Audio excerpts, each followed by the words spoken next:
in this very significant function of Remembrance Day. My special appreciation goes to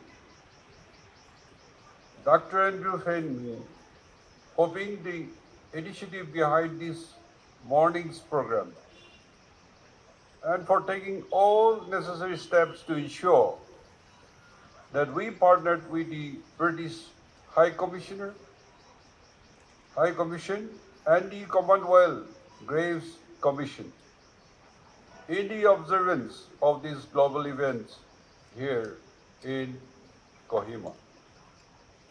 We stand together this morning at the iconic Kohima War Cemetery on this solemn occasion of Remembrance Day to honor the memory of those who sacrificed their lives in the pursuit of peace, justice, and freedom. This Kohima War Cemetery, located in the state capital, serves as a poignant reminder of sacrifices made during this battle, maintained by the Commonwealth War Graves Commission. It is the resting place of 1,420 allied soldiers, and also the place where 117 Hindus and Sikh soldiers were cremated according to their faith. This morning, as we gather here amidst the serene hills of Kohima, we are reminded not only of the precious life lost, but also the spirit of resilience that this place embodies. All of us have our own feet on the soil that changed the course of world history. This Kohima War Cemetery is significant and unique as it is located on the very ground where the Battle of Kohima took place. It is on this terrain that brave soldiers reached the extent of hand-to-hand combat and against all odds to ensure that freedom and democracy trumps. 70 years ago, the people of this land witnessed one of the fiercest battles of World War II, the Battle of Kohima. It was here that Allied and Indian forces joined hands in courageous stand, holding the advance of enemy forces and shifting the tide of war. The battle scars remain each in these hills, but they serve as symbol of bravery, sacrifice, and unity that still resonate us every day. Today, as we observe a 2-minute silence, we reflect on the lives of a man and women who were laid to rest, those who were cremated, as well as countless others whose sacrifices has gone unrecorded. We honor the contribution not only of the Allied soldiers, but also of the Naga people whose support, endurance, and valor were integral to the success of that fatal battle. These men and women were ordinary people who, through extraordinary circumstances, became symbol of hope and resilience. On the day, only a few days ago, our friends and member of British Parliament, the Honourable Alan Gimble, acknowledged on the floor of the House of Commons the role and contribution of the Nagas in the victory of this historic battle.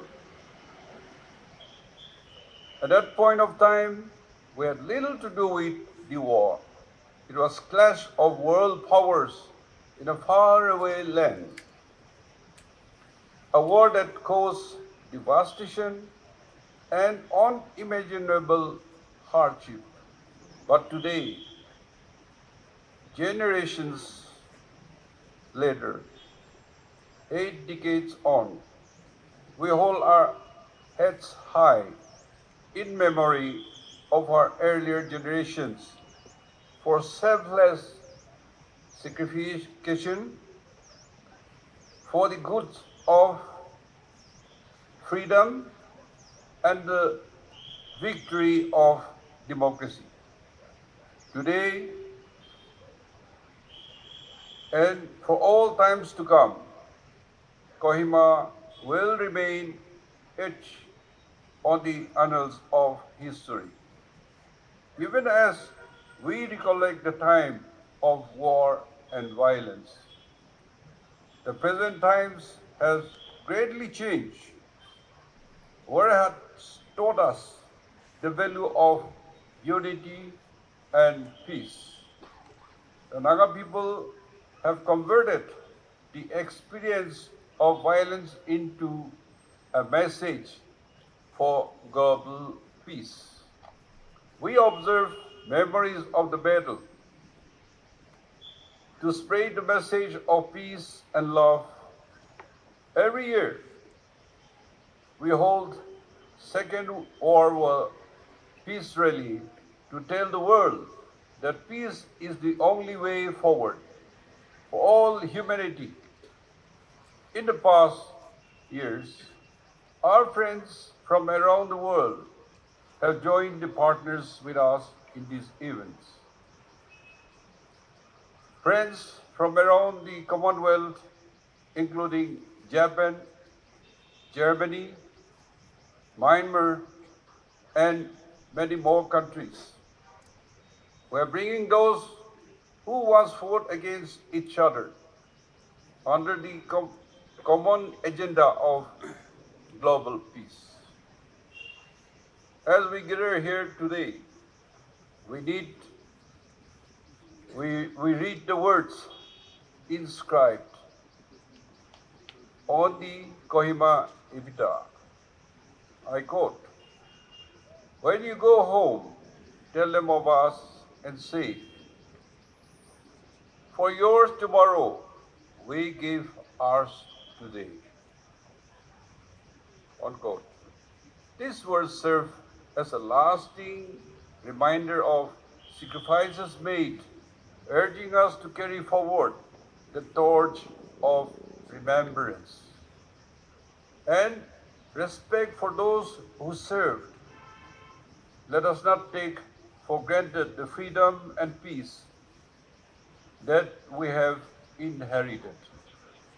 Instead, let us honor their legacy by fostering unity, compassion, and an unwavering commitment to peace in our own community. In Nagaland, Remembrance Day holds a unique place. The scars of the battle, the story of bravery, and the spirit of endurance live on, not only in the history books, but also in the heart of its people. We remember today the sacrifices of those who came from distant land and fought here along our own people, creating a bond of shared courage and sacrifices that transcends borders and generations. Today, let us reaffirm our gratitude to those who serve and protect our nations. Let us carry forward the legacy of those who rest here by building a world that values peace and unity above all else. For those who lay here in eternal rest and dear generations of loved ones, this patch of land will forever be home. It will forever be England, Scotland, Wales, Ireland, Punjab, or India, etc. We will always welcome you and consider you as family because we fought together and your loved ones raised here in our land. Kohima and Naga people will continue to play a contributory role for the good of humanity. This is our commitment for now and for all times to come. In closing, I would like to express my deepest respect to all the veterans and their families and to the people of Nagaland for preserving the history of this place. May we never forget the bravery of those who gave their lives so that we may live in peace. Thank you and God bless. May I first of all thank Honourable Chief Minister and the Nagaland State Government for hosting this very special event to mark the 80th anniversary of Remembrance Day since the Battle of Kohima. I have visited many war graves across Europe, Africa, the Middle East, the Far East, and South Asia. But this cemetery, where 1,420 brave souls are laid to rest, and a further 927 brave heroes are remembered after their cremations, stands out. The geography, its remoteness as it was in 1944, and indeed the graphic accounts of what occurred in the very place we are now gathered, combine to make this a deeply moving location for anybody who visits. The Commonwealth War Graves Association, assisted by the Nagaland State Government, do a remarkable job in the maintenance and upkeep of this war grave cemetery, the final resting place for so many heroes. It is perhaps because of its remoteness to Europe that the Battle of Kohima has been referred to previously as the forgotten battle back in the UK. It is far from forgotten by anyone here.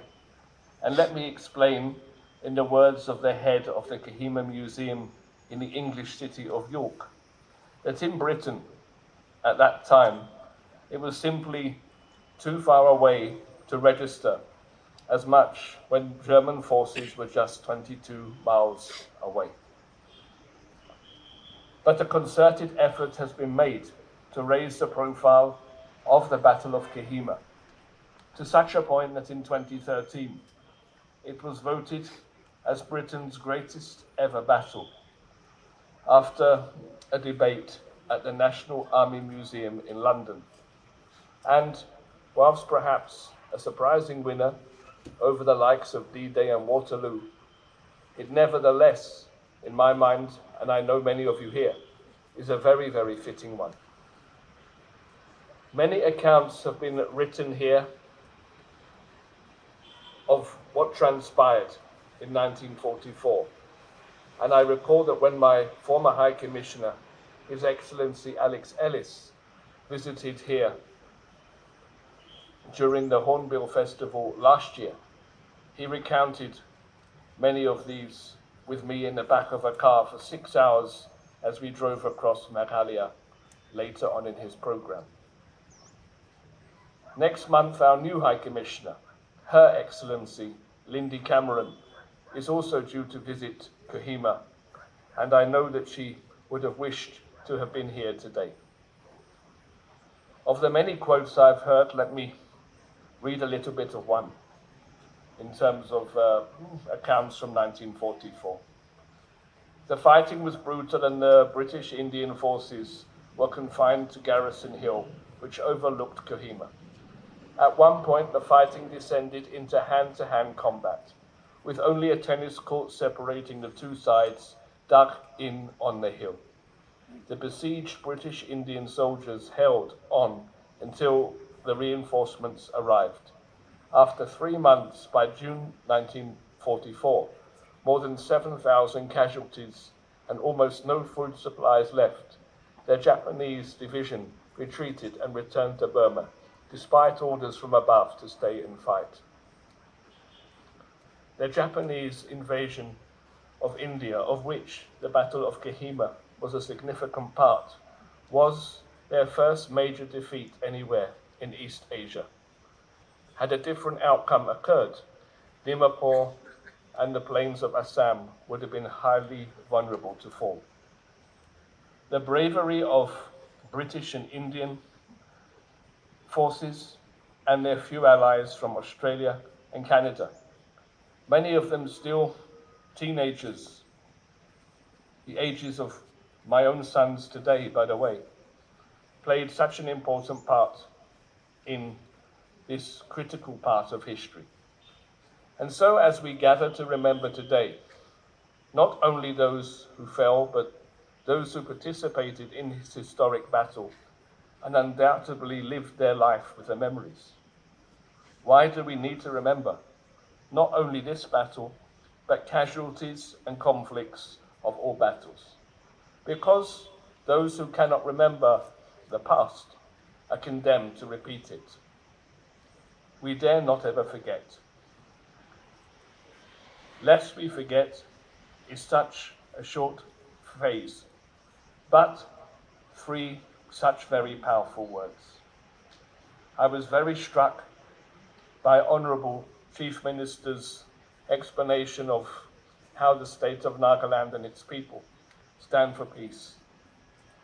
As I've said, this is my second visit to Nagaland, and dearly the people here are very special, have a very warm spirit, and I know they have a lot of warmth towards my country, and I'm very happy that we were able to come here together today to mark this occasion, and I commit to ongoing friendship and collaboration with the government of Nagaland. Next up being our gathering for a happier occasion, the next edition, the 25th edition of the Hornbill Festival, where I'm delighted the Welsh Government have agreed to be one of the partner countries. I wish everybody well for the rest of this ceremony. I want to thank all who made it possible, particularly that wonderful band who performed for us.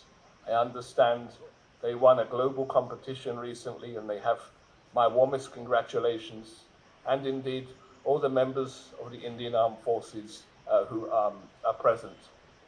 Thank you very much.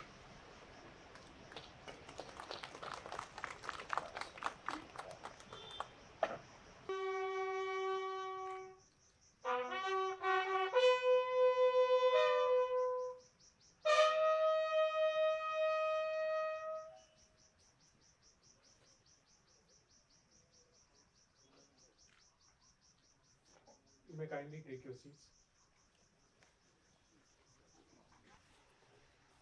Followed by Mr. Abu Mehta.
white button, the Deputy Chief Minister, Nagaland.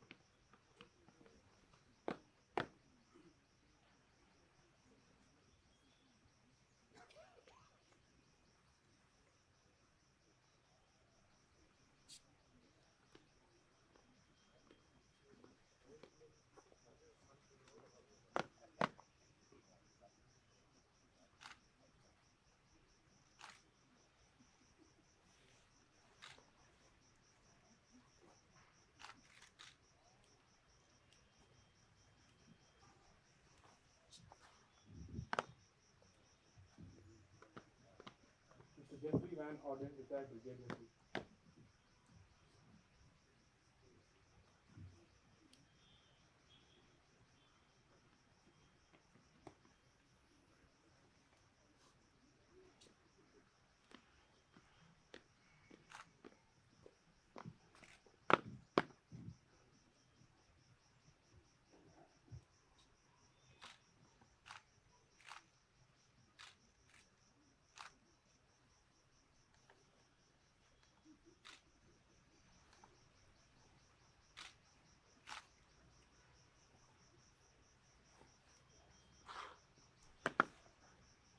Sri Kaito I, Cabinet Minister. Flag Vendors Club. Guests and dignitaries are requested to proceed to the car park area for the flag offering. Okay, thank you very much. I request the dignitaries to please come this side of this please, for a small flag of please this side.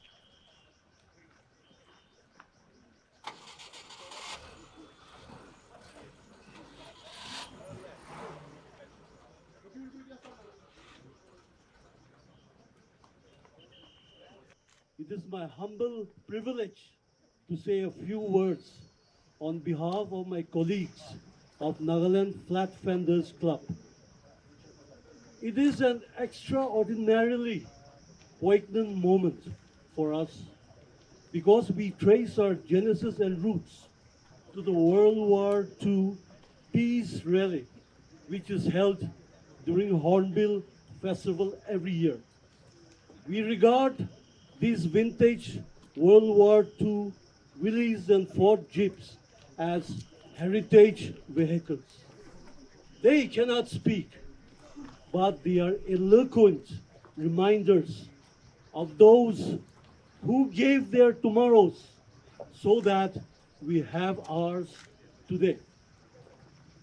Lest we forget, we will continue to find and restore and preserve such beautiful vehicles and other war memorabilia from the Battle of Kohima, which has impacted us Nagas so very deeply. I pay my deepest respects to all those who made the supreme sacrifice for the free world in which we flourish today. One can only imagine the mighty battles in which unmatched courage and sacrifice was made by young allied soldiers from the Commonwealth. They lie buried here today in Kohima and in many other such fields all over the world. I salute them all. But as I pay homage to those fallen heroes, I also remember all those who mourned a son, a father, or loved ones gone forever.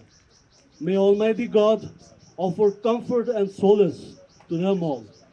Let me end here with a poem that sprouted from those days, the day of days when red poppies bloomed in Flanders and the last shots of the Second World War echoed in these Naga hills.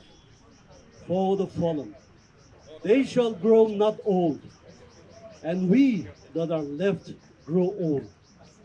Age shall not weary them, nor the years condemn.